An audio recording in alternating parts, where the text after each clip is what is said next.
이렇게 우리 하나님은 언제나 우리 모두를 기다리고 계시고 사랑으로 품어주신다는 사실을 여러분들 꼭 믿으시기를 바랍니다. 예레미야 31장 3절의 말씀 우리가 한번 읽어보면서 주님께 나아갑니다. 시작. 옛적에 여호와께서 나에게 나타나사 내가 영원한 사랑으로 너를 사랑하기에 인자함으로 너를 이끌었다 하였노라. 아멘. 내가 지난날 우상을 많이 사랑한다 하여도, 내가 세상을 많이 좋아한다 하여도 우리는 하나님의 은혜로 다시 이곳에 올 수 있음을 꼭 믿으시기를 바랍니다. 이 생각이 매우 중요한 것이죠. 우리가 오늘 말씀을 통해서 다시 한번 하나님의 사랑을 깨닫게 되기를 원하고, 또한 그 사랑으로 말미암아 여러분들의 가정과 또 주변을 잘 사랑하며 나아가는 하나님의 사랑받는 백성 되기를 원합니다. 여러분들의 육신의 아버지는 어떠한 분이셨습니까? 저희 아버지는 좋은 분이셨죠. 제가 여러 번 말씀드렸지만 제가 바른 길로 갈 수 있도록 신앙으로 이렇게 사랑하여 주셨던 육신의 아버지를 제가 존경하고 그런 아버지 밑에서 자랐습니다. 여러분들의 육신의 아버지가 이와 다를 수 있지만 하나님께서 그 육신의 아버지의 연약함과 또 부족함이 있겠다, 그 있는 모습으로 우리에게 허락한 것은 그 위에 정말로 참 아버지이신 하나님 아버지, 영적인 아버지가 계시다는 사실을 깨닫게 하려고 하나님은 여러 환경과 또 그러한 모습을 주셨을 것이다 라고 여러분들은 여겨야 할 것입니다. 히브리서 1장 5절의 말씀 한번 읽어보겠습니다. 히브리서 1장 5절 시작. 하나님께서 어느 때에 천사 중 누구에게 너는 내 아들이라 오늘 내가 너를 낳았다 하셨으며 또다시 나는 그에게 아버지가 그는 내 아들이 되리라 하셨느니라. 아멘. 이 말씀은 시편 2편 7절의 말씀과 사무엘하 7장 14절의 말씀을 인용한 것입니다. 이 말씀이 우리가 살아가며 정체성이 되어야 할 것이며 오늘 유다 민족이 꼭 알고 있어야 할 정체성이 되어야만 했습니다. 왜 정체성이 중요합니까? 이 세상에 죄가 들어온 다음에 이 세상은 온전하지 못하기 때문입니다. 그래서 정신을 바짝 차리려면 내가 누구인지, 내가 누구에게서 왔는지, 내가 앞으로 무엇을 목적되이 나아가야 할 것인지 이 정체성이 매우 중요하다는 것이죠. 우리가 읽었던 예레미야 전반부를 통해서 알 수 있는 것은 이스라엘이 애굽의 구원을 받고 난 후 그들이 얼마 지나지 않아 하나님께 어떻게 합니까? 아버지 하나님께 불평하는 모습을 우리는 알 수 있습니다. 그래서 하나님께서는 광야의 시간 동안에 불평하지 아니하고 하나님께 감사하고 순종할 수 있도록 그들을 훈련시키는 것을 우리는 알 수 있게 되죠. 하나님이 왜 그리 어려운 상황을 그들에게 두시는가?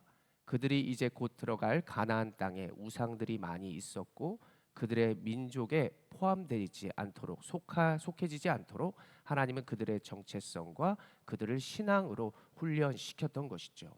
또한 우리가 보는 예레미야서에서도 유다 백성들에게 왜 바벨론의 포로 시간을, 그 70년의 시간을 허락하시는가?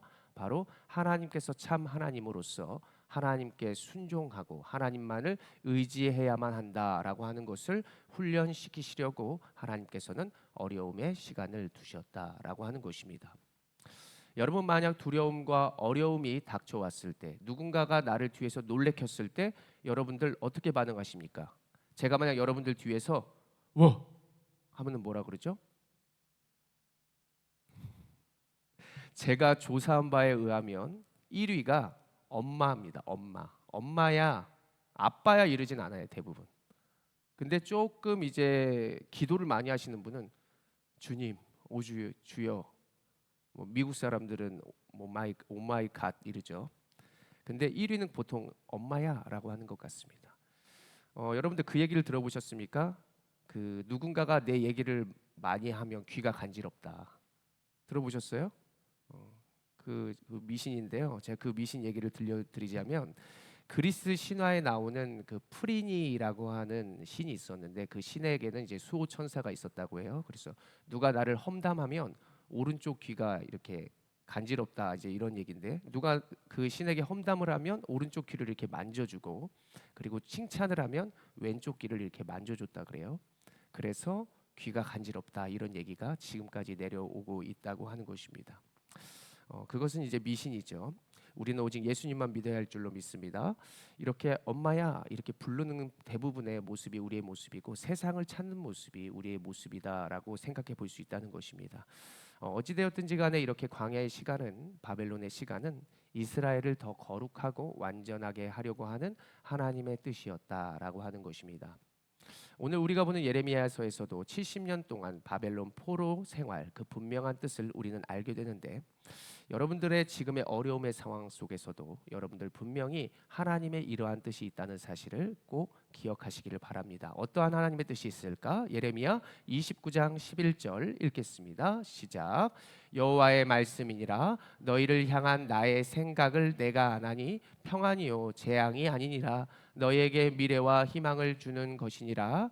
아멘. 이 말은 우리가 지금 이해해 볼 수 없지만 이해할 수는 없겠지만 나에게 분명한 뜻이 있다는 말씀인데 우리가 이 미래와 희망을 도대체 하나님 언제 주시겠단 말인가 라고 하는 질문을 던져볼 수 있겠죠.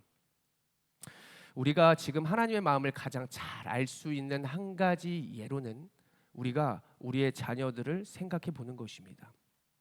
우리가 우리의 자녀들이 정말 어떠한 의도 때문에 어떠한 생각 때문에 뭔가 잘못을 했기 때문에 우리는 혼낼 때가 있죠. 그리고 뭐라 할 때가 있습니다.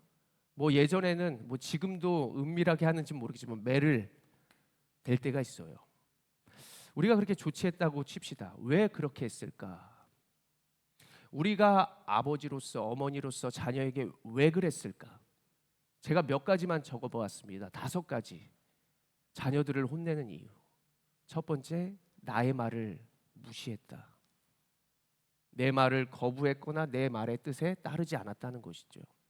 두 번째, 약속을 했는데 언약을 우리가 체결했는데 약속을 지키지 않아서 그래요.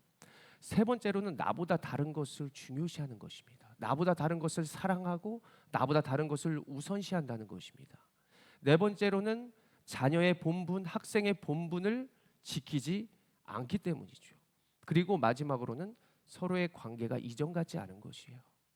저는 여기에 덧붙여 형제끼리, 자매끼리, 남매끼리 싸울 때 자녀들을 혼내게 되는 경우를 보게 됩니다.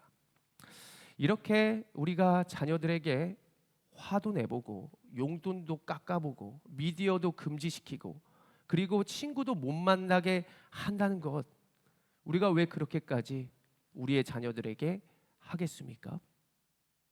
저를 따라해 봅니다. 나를 돌아보라고, 하나님만 바라보라고 그렇게 하는 경우가 있다는 것이죠. 저도 참 자녀들을 얼마나 쉽지 않은지 모르겠습니다. 우리가 자녀들에게 했던 말을 생각해 봅시다. 결국 하나님이 우리에게 하시는 말이었구나라고 하는 것을 여러분들 기도하면 깨닫게 될 것입니다. 너 지금 뭐 하는 거야? 너 나보다 그렇게 세상이 좋아? 너 엄마보다 친구가 좋아? 너 나보다 돈이 그렇게 좋아? 줘보기도 하죠. 하나님이 용돈을 저에게 줍니다. 뺏어 갑니다. 세상을 보게 합니다. 세상을 보지 못하게도 합니다. 나아가게도 하고요. 때로는 가지 못하게 그 영역 안에 가두기도 하죠. 그래서 우리가 우리의 자녀들을 혼내거나 양육을 하다 보면 부모의 마음을 알게 되고 하나님의 마음을 알게 되는 것입니다. 그래서 우리가 여러 가지 어려움과 광야의 시간과 안 되는 모든 환경을 생각해 보면 내가 자녀된 입장, 내가 부모된 입장, 내가 나의 입장, 내가 세상의 입장, 여러 가지를 생각하게 하나님이 하시면서 분별하게 하시고 구분하게 하시고 그 입장과 마음 속에서 우리의 삶을 돌아보며 내가 어떻게 살아가야 할지, 내가 무엇을 바라봐야 할지 하나님은 우리의 모든 환경 가운데 간섭하시고 그 가운데 하나님의 뜻을 매 순간 우리가 기도할 때마다 하나님은 가르쳐 주고 싶으시다는 것입니다. 우리의 자녀들 지난날 내가 아니면 안 되었고 찾아와 나에게 기쁨을 더하여 주었고 함께 교제했던 것이 엊그제 같은데 어느덧 세상에 우리의 자녀를 빼앗기게 된 것 같습니다. 무엇이 그들을 그렇게 분주하고 바쁘게 했을까요? 무엇이 그렇게 분주해서 나는 자녀된 내가 하나님을 떠나서 세상을 사랑하며 또 세상에 빠져 열심히 살아갔는가? 하나님이 원하시는 것이 무엇일까요? 우리가 자녀에게 원하는 것이 무엇일까요? 예레미야 29장 12절 13절 우리가 차분하게 한번 읽어봅니다. 시작. 너희가 내게 부르짖으며 내게 와서 기도하면 내가 너희들의 기도를 들을 것이요 너희가 온 마음으로 나를 구하면 나를 찾을 것이요 나를 만나리라. 아멘. 무슨 일이 생길 때 엄마야가 아니라 하나님 부르면 하나님이 들으실 것이요 주의해서 내가 구분해서 꼭 들을 것이다 라고 하는 뜻입니다. 온 마음으로 나를 구하면 나를 찾고 만나리라. 이 뜻은 부지 중에 이곳을 밟으면 어떤 상황이라도 나에게 찾아오면 그 뜻을 깨닫게 되고 발견하게 되리라 라고 하는 뜻을 오늘 12절 13절은 가지고 있습니다. 저는 우리가 하나님 안에서 오늘처럼 진심으로 예배하고 그분을 매 순간 찾고 그분의 이름을 부르며 그분에게 매달리면 내가 그 세상보다 우상보다 하나님 나 정말 사랑합니다. 이전처럼 내가 주님 안에 거하며 주님의 젖을 먹으며 정말 주님의 뜻대로 살기를 원해요. 나를 고쳐주십시오. 나를 회복시켜 주십시오. 주님만을 바라볼 수 있도록 하나님 도와주시옵소서라고 하면 하나님 우리를 받아주시고 분명히 우리의 환경을 하나님께서 변화시켜 주실 줄로 믿으시길 바랍니다. 이 모습에서 가족들이 바뀌어 가는 것이죠. 예레미야 31장 7절의 말씀 7절 읽겠습니다. 시작.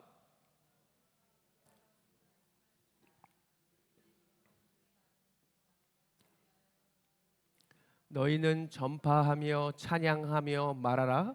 여호와여 주의 백성 이스라엘의 남은 자를 구원하소서 하라. 아멘. 이 말씀이 우리의 사명이 되어야 하는 것입니다. 하나님 내가 주께 영광 올려드리기를 원합니다. 아빠 때문이에요. 엄마 때문입니다. 내가 잘나서가 아니고 내 친구 때문이 아니고 이 세상의 우상 때문이 아니고 하나님의 영광을 위하여 하라. 주님 때문입니다. 주님 때문에 참고요. 주님 때문에 웃고요. 주님 때문에 교회를 섬기고 주님 때문에 그 자녀를 그 주변을 품겠습니다.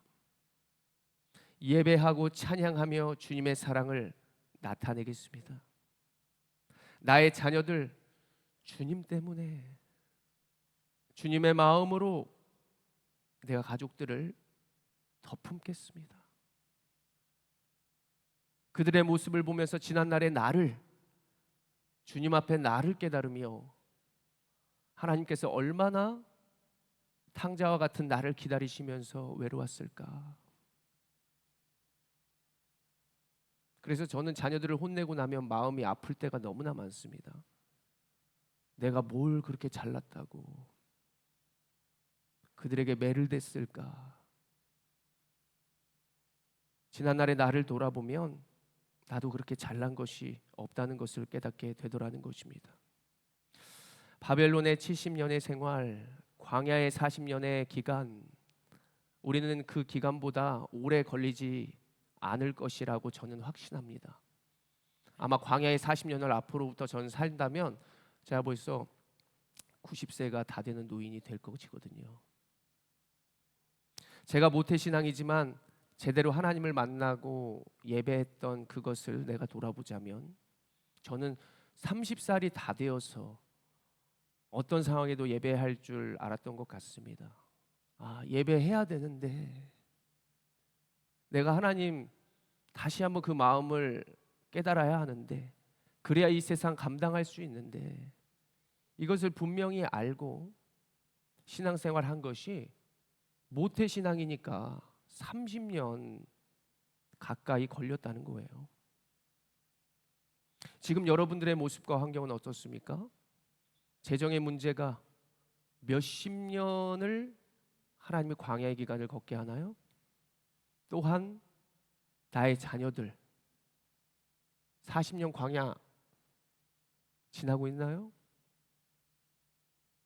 우리가 하나님의 마음으로 주님이 그 기간 동안에 하나님께서 자녀들에게 어떻게 하셨는지를 생각해 보자면 우리가 정말 진정으로 하나님의 대리인으로서 그들의 그 험난한 기간 동안 얼마나 참 도움과 사랑과 긍휼로 그들을 이끌었을까? 잘 살라고 하면서 나는 얼마나 잘 살았을까? 세상의 우상과 썩어진 것 믿지 말라 하면서 나는 얼마나 세상의 문화와 세상의 방법으로 그와 다른 모습을 살진 않았을까?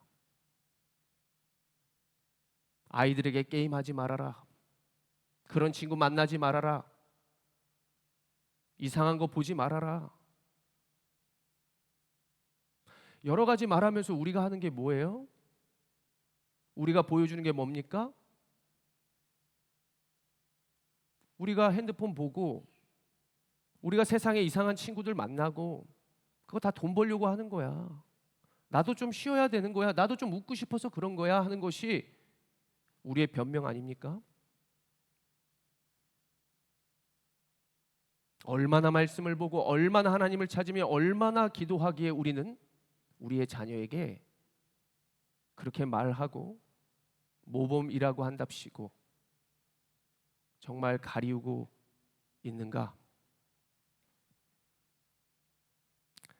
하나님께서는 오늘 우리를 부르신 이유는 우리의 사명 때문이고 우리에게 맡겨진 영혼들 때문이며 하나님의 사랑하는 자녀의 가족들이 그 주변이 진짜 회복되고 구원 얻게 하기 위해서 우리를 꼭 불러주셨다는 사실을 믿으시기를 바랍니다.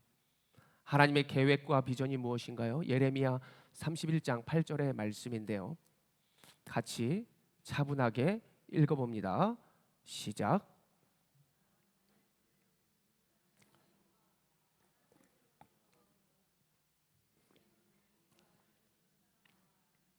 여인과 해산하는 여인이 함께 있으며 큰 무리를 이루어 이곳으로 돌아오리라.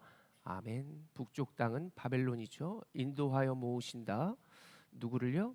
말씀 8절 9절을 띄워주시며 8절을 띄워주시면 맹인과 다리 저는 자, 잉태한 여인, 해산하는 여인 모두가 돌아오리라 라고 하는 이 뜻은 온전하게 가져오게 된다. 온전하게 얻게 될 것이다. 온전하게 들어가게 된다라고 하는 하나님의 뜻이 담겨져 있습니다.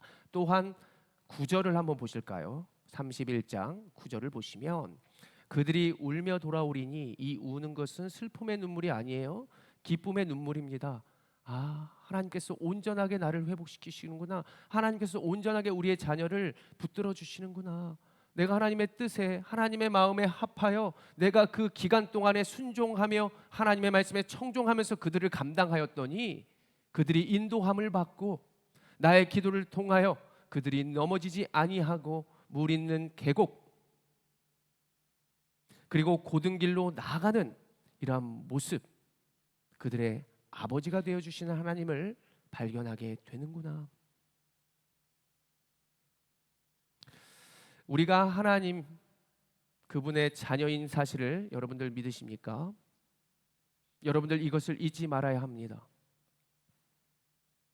우리가 있기에 우리의 자녀들이 있고 하나님이 계시기에 우리가 있는 것입니다. 니느웨로 향하던 요나, 아버지를 떠났던 탕자, 그들에게 필요한 것은 세상의 우상이 아니라 하나님의 능력이었습니다. 내가 하나님의 자녀인 사실을 그리고 하나님의 자녀됨을 기다리지 못하고 조금만 더 하면 되는데 그들이 그 자리를 떠나 원망하고 불평하는, 세상을 더욱더 사랑하는 이 모습이 그들의 약점이었죠. 그들의 삶 가운데 하나님은 그 여정 가운데 그들을 그냥 내버려 두십니다.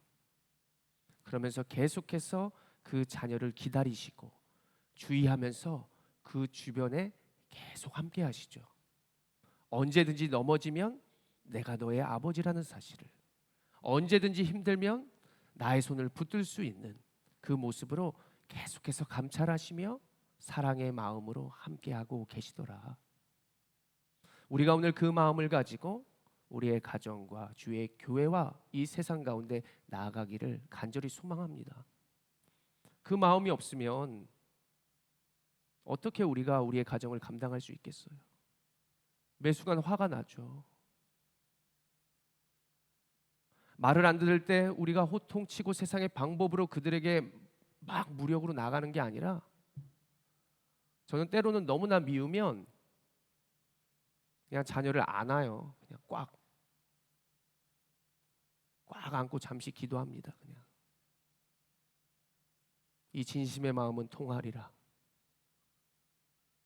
너의 그 사춘기와 너의 그 20년 뭐 그 정도까지 자녀를 감당할 수 있을지 모르겠지만 그렇게 품고 최대한 어필하는 겁니다.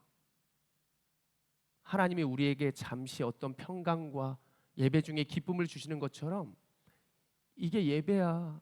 이게 내 마음이야.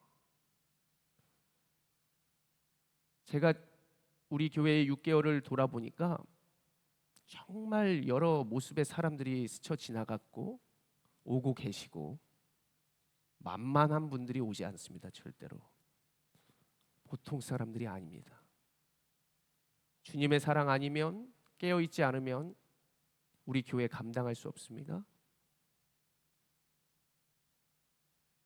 지금 이곳에 모인 분들은 저를 얼마나 많이 보시고 알고 계십니까?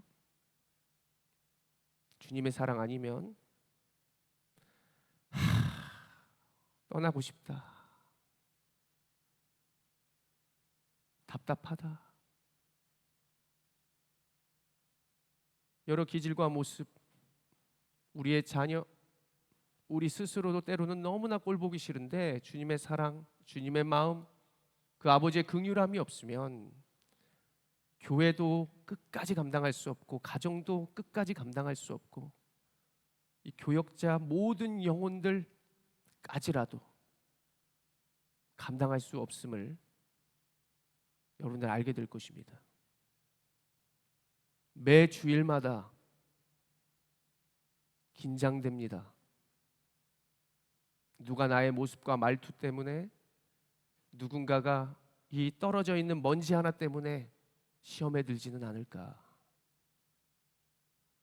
우리는 그것이 타당하다고, 내가 온전한 자녀됨과 교역자됨과 어떤 성도됨과 먼저 된 무르돈사랑교회 성도라고 자신 있게 서서 우리가 사역을 한다 하지만 그 모습이 주님의 마음과 주님의 사랑이 아니면 남들에게 온전히 비춰줄 수도 없고 우리 스스로도 그 오는 영혼들을 사랑으로 감당할 수 없는 죄인임을 우리는 매 순간 깨닫게 될 것이고 깨달아질 것입니다.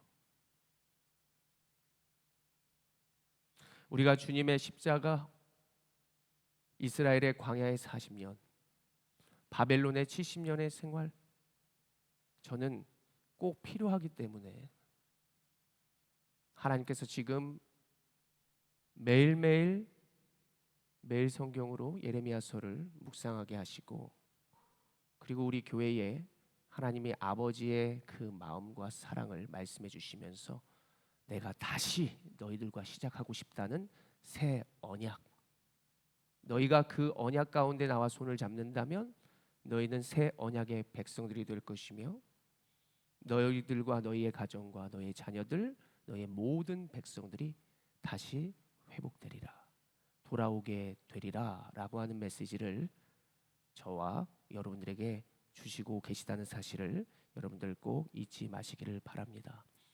오늘 하나님이 말씀해 주신 방법이 있습니다. 간구하라, 나에게 나아오라, 기도하라. 기도가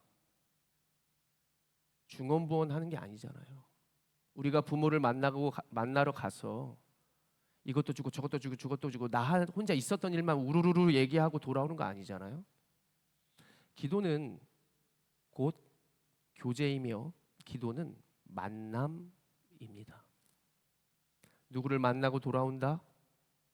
그것이 기도라는 사실을 여러분들 꼭 기억하시면서 앞으로 하나님께 기도할 때에 말씀 앞에 먼저 내 마음을 정돈하고 하나님의 뜻이 무엇인지를 묵상하면서, 그리고 나서 내가 우르르르르르 기도만 계속 부르짖는 것이 아니라 하나님께 구하고 또 하나님의 마음을 느끼고 이렇게 서로 교제하면서 나아가야 하는 것만이 우리의 마음이 새롭게 되고 빠른 하나님의 뜻을 깨달을 수 있는 방법이라는 사실을 여러분들 꼭 기억하시기를 바랍니다.